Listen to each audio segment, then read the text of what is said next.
Okay, everybody, welcome to week 2. The title of this course is Health Promotion Program Planning, and so in week 2 we're going to be covering 2 chapters that deal with planning. Chapter 1, or Chapter 2, I'm sorry, is called Starting the Planning Process, and then Chapter 3 we're going to get into specific health promotion program planning models that we can use as tools to help us plan health promotion programs. So I'm going to break this up into 2 separate PowerPoint presentations, one covering the first chapter, or the second chapter of the book, and then the other one covering Chapter 3. All right, so the learning objectives for this particular lesson are, after you've completed it, you should be able to develop a rationale for planning and implementing a health promotion program. 2, explain the importance of gaining the support of decision makers, which I hope you already understand by now. 3, identify the individuals who could make up a planning committee. And 4, explain what planning parameters are and the impact they have on program planning. And here's some key terms to be on the lookout for as you do the reading and also as you listen to the lecture here over the slides, but be on the lookout for these terms from advisory board, cost-benefit analysis, guide to community preventive services, planning committee, return on investment, social math, and so on and so forth. Okay, and in the first lecture we talked about the responsibilities of health educators, and there I think are 7 or 8 of those. We went over them in not a lot of detail, but I mentioned to you that for each responsibility there were a number of different competencies listed under those. And so here you see when we start talking about health promotion program planning, and particularly this aspect of program planning, those fit under or satisfy certain competencies under each of the areas of responsibility. So I won't go into a lot of detail with this. There's 2 slides here, and I'll let you read that on your own.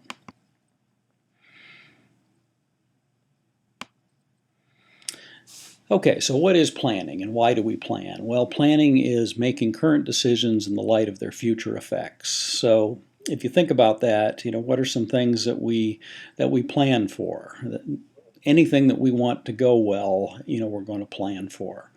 So, you plan for your education, you plan for your retirement, you plan for events like weddings and vacations, and it's because, we want things to turn out the right way. Okay, and so, we go through all of our steps to planning so that things turn out the way we want them to turn out. And then there's a phrase there that you might want to commit to memory: plan your work and work your plan. Okay, so here's a few principles of planning. There's a lot of P's here, but we want to plan the entire process. We want to plan with people, particularly the priority population. We want to do things with people as opposed to do things to people, and that's important to remember. We want to use data in our planning. We want to plan for permanence or sustainability. We used that term when we were together the last time. We want to plan for priorities. We can't do everything, and so we have to determine what's most important and then plan for those priorities.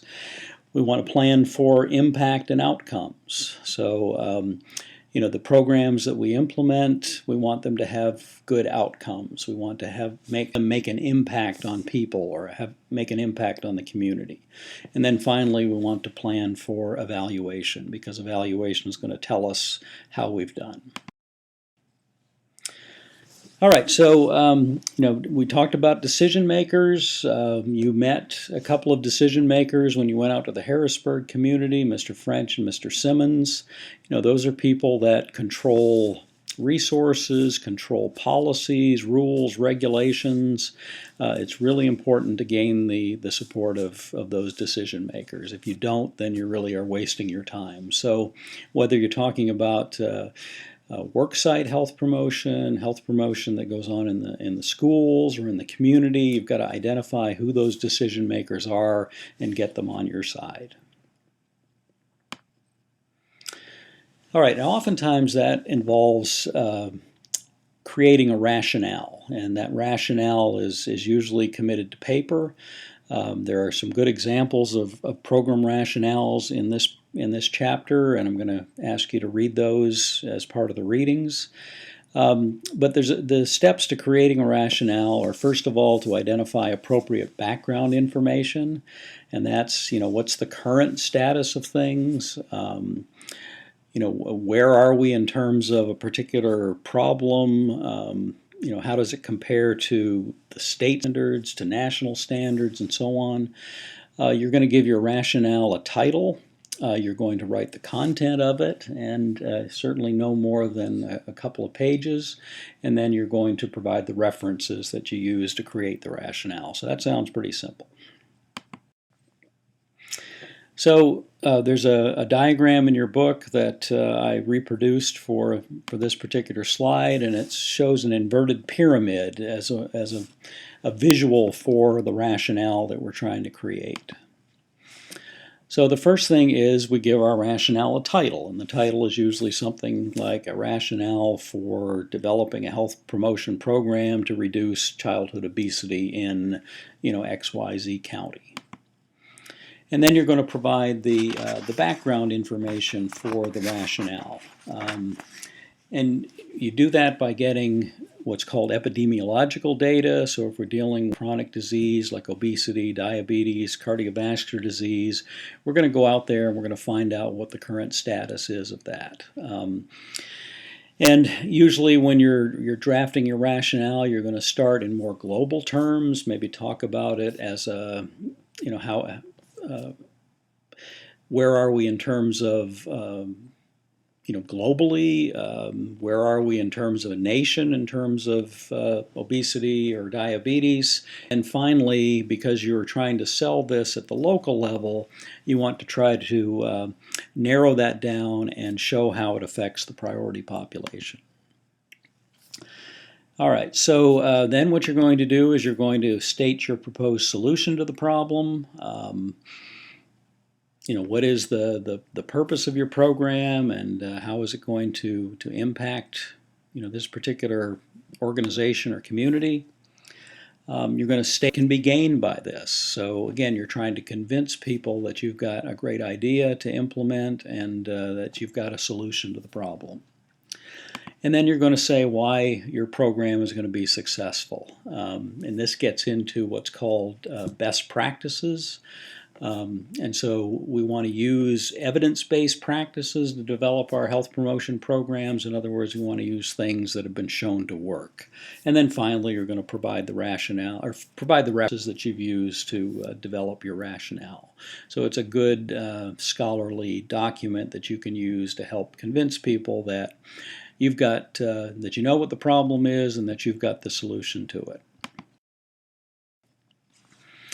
Okay, so background information. Background information is your needs assessment data. So you've gone out into a community and you've determined what the problems are. You gather, as I said before, epidemiological data about a specific health problem. You put it in terms of, 1 in every 3 adults in Baldwin County are obese. 1 in every 2 children in Baldwin County are overweight or obese. Put it in those kinds of terms. 11% of adults in Baldwin County have type 2 diabetes. So that kind of data is what you use to help convince people there's a problem that needs to be addressed.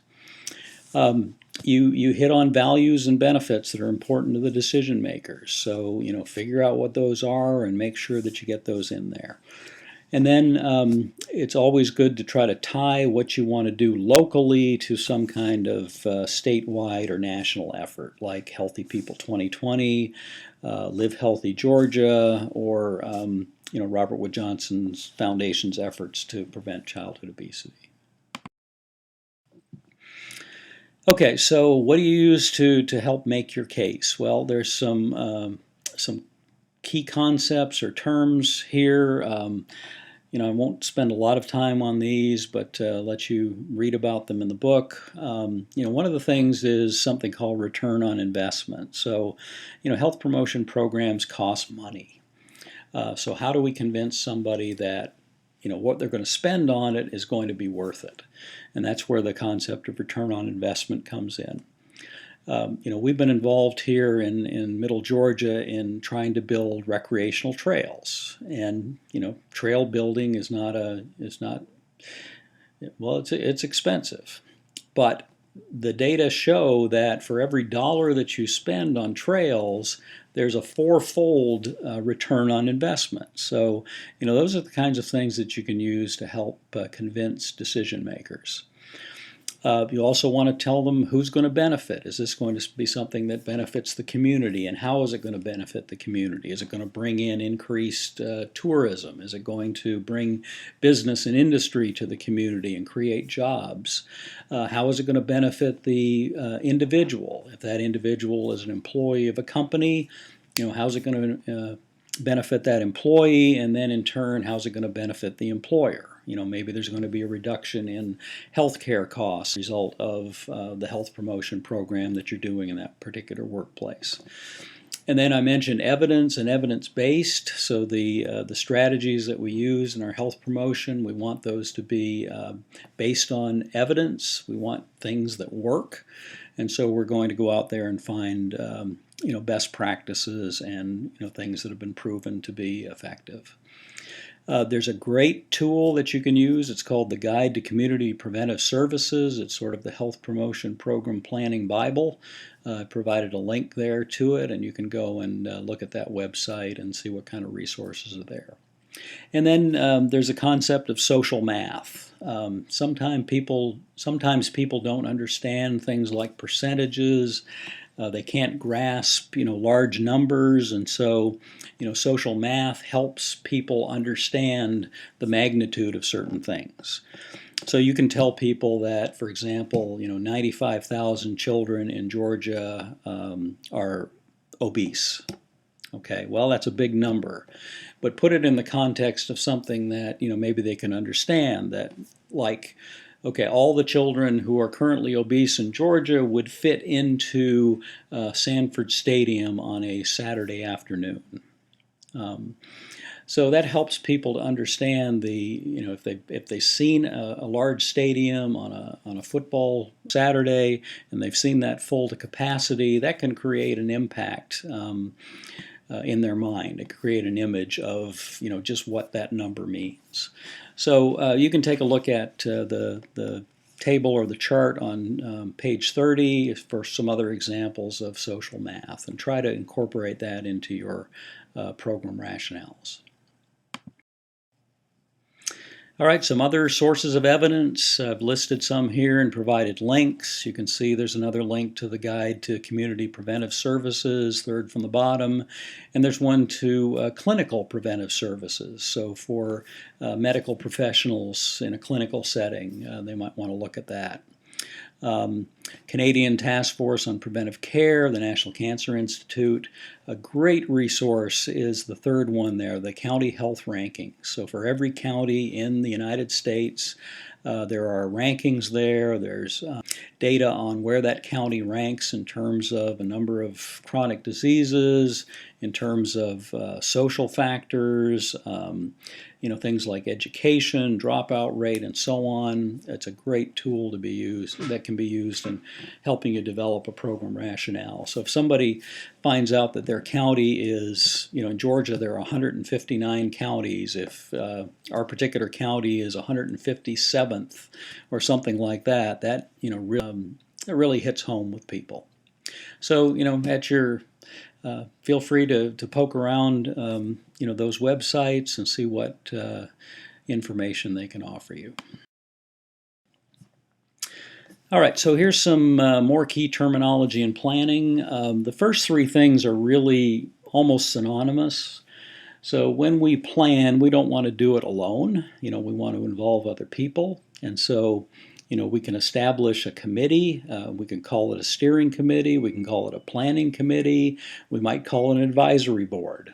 But those are individuals that have an interest in the program, are passionate about it, and they're going to help us to do it the right way. They're going to help us plan.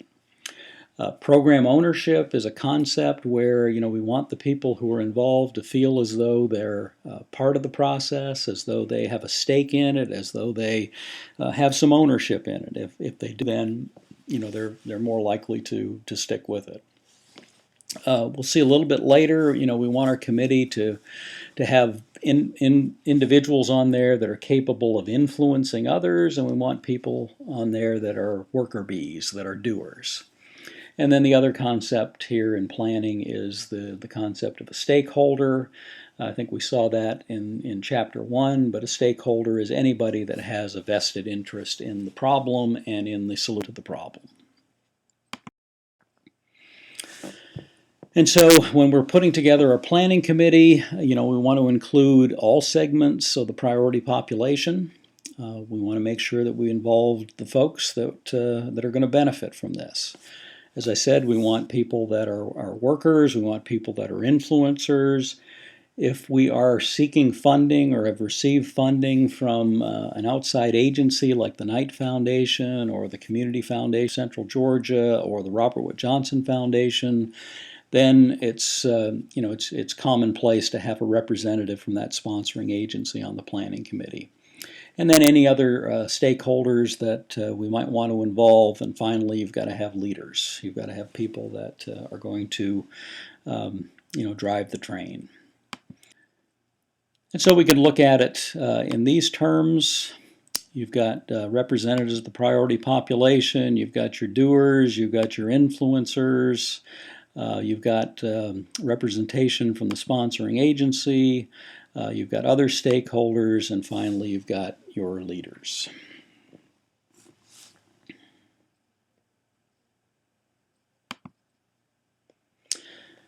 All right, so here are some key concepts in planning, what the book calls planning parameters. So some of the things that you need to consider is when you're talking about decision makers, what are their philosophical perspectives on health promotion programs? Are they generally in favor of them? Are they opposed to them? Have they had experience with them before, and how has that shaped their feelings about them? You really need to understand where these people are coming from. Number 2, what type of commitment are the decision makers willing to make? Do they really be actively involved? Do they want to just kind of observe from afar? Or don't they care one way or another? So, we need to understand that. What type of financial support are the decision makers willing to provide? That's really key. So, is this something that they really don't have any money at all, or is this something that they're willing to, put some significant resources into? Got to understand that. Are they willing to consider changing the culture, change organizational culture, the community culture? As we've, worked on bicycle-friendly community status for Milledgeville and for Georgia College, that involves the culture change. A lot of the terms that we've been using in that, the decision makers, the people on city council had never heard of. Heck, I hadn't heard of them, 6 or 7 years ago. Things like complete streets, bicycle-friendly community, shares, those kinds of things. So it's really involved a culture change and convincing people that this is a good thing. And so it's involved taking them to other communities to see what other communities have done. So again, we really need to understand whether, where the decision makers are coming from and what's going to resonate with. Number 5, will all members of the priority population have an opportunity to take advantage of the program? So, are we focusing on a particular segment of the priority population, like children or like seniors or like men, women? We need to tailor our health promotion programs to the particular segment that are at greatest risk. What type of committee is the planning committee going to be? Is it going to be a permanent committee? Is it going to be a temporary committee, what we call an ad hoc committee? Of the two choices, permanent is best. I'll give you an example. In order to become a bicycle-friendly community, when you looked at the standards, it was really important that there be some sort of an advisory committee that was established, and that advisory committee would report to, somebody who's in a position of influence, like the mayor. And so we convinced City Council that they needed to have a bicycle pedestrian advisory committee. And so, that had been an ad hoc thing for a short period of time, but fortunately, the mayor appointed his bicycle pedestrian advisory committee, and that has, been going for the last 3 years, and doesn't have any sign of having, needing to go away anytime soon. So that was a good thing. What's the authority of the planning committee? Is it advisory? Does it have decision making? Can it control resources? What's the chain of command? With the Bicycle Pedestrian Advisory Committee, we're advisory to the mayor, advisory to City Council, and so anything that needs to be done, comes up to City Council in the form of a recommendation, and then City Council makes decisions about it. Okay, so if you really want to test yourself to see if you understand this stuff, I encourage you. This is not something I'm going to ask you to turn in. It's not a graded assignment, but you might want to see if you can develop a 1 or 2 page rationale for a health promotion program. And I've given you some examples down there of things that you might look at. Before you do that, though, there are a couple of examples in your book, pages 37 to 41, of rationales for health promotion programs. One is called No Buts About It, and as you might imagine, it's a smoking cessation program. And then the second one is called Mind, Body, and Soul, and that's a health promotion program in a faith-based setting.